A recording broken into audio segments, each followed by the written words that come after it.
All right, welcome to The Explainer. Today, we're diving into a really powerful text. It's all about divine love and what that means for us, specifically, this idea of a new commandment to love one another. So, to really get into this, let's start with a basic question. Think about it. How do we actually judge value? When you meet someone new, what's the first thing you notice?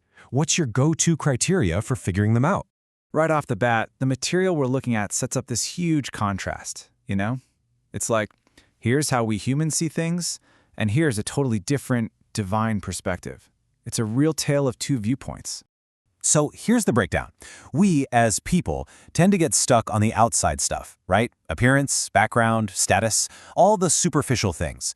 But the text suggests there's another way of seeing, a divine sight that isn't fooled by the physical stuff because it looks straight at what's inside. The heart, our thoughts, the real you.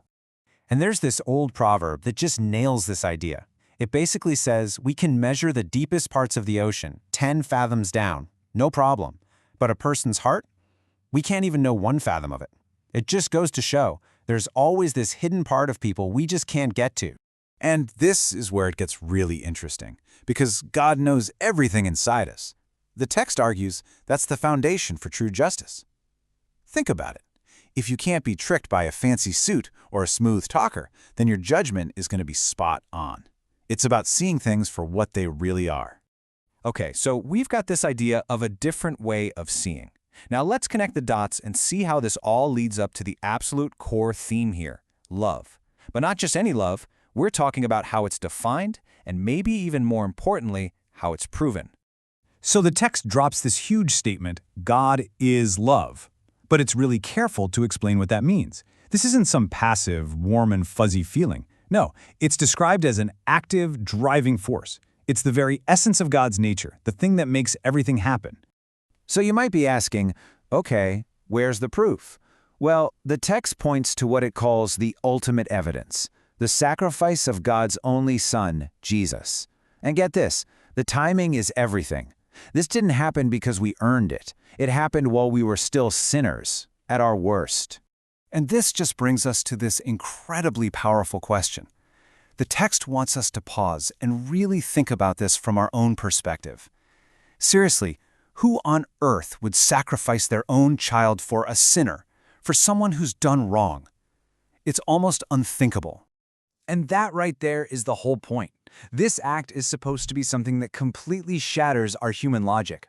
It's held up as the greatest act of love because it's so far beyond what we can normally imagine or understand. All right, so this incredible act of love isn't just a story from the past. According to the text, it has a direct consequence for us, right here and now. It leads straight to a new instruction, a major call to action. And here it is, the new commandment. And the wording is absolutely crucial. Love one another as I have loved you. See, it's not just be nice. It's a direct command to mirror that same sacrificial love we were just talking about. So you can see the logic here, right? It's like a clear 1, 2, 3 progression. Step 1, God shows this ultimate love through sacrifice. Step 2, Jesus creates a new commandment based on that love. Which brings us to step 3, it becomes our job, our duty, to love others in that exact same way. And that's really the bottom line here. According to this text, loving each other isn't just a nice idea or a friendly suggestion. It's presented as our proper duty. It's the only logical, fitting response to having received a love that immense. So this all leaves us with a pretty big question to chew on, doesn't it? If the gold standard of love is this unimaginable sacrifice, what does it actually mean to love like that in our own lives, in our day-to-day interactions? What does that even look like? That's the real challenge here.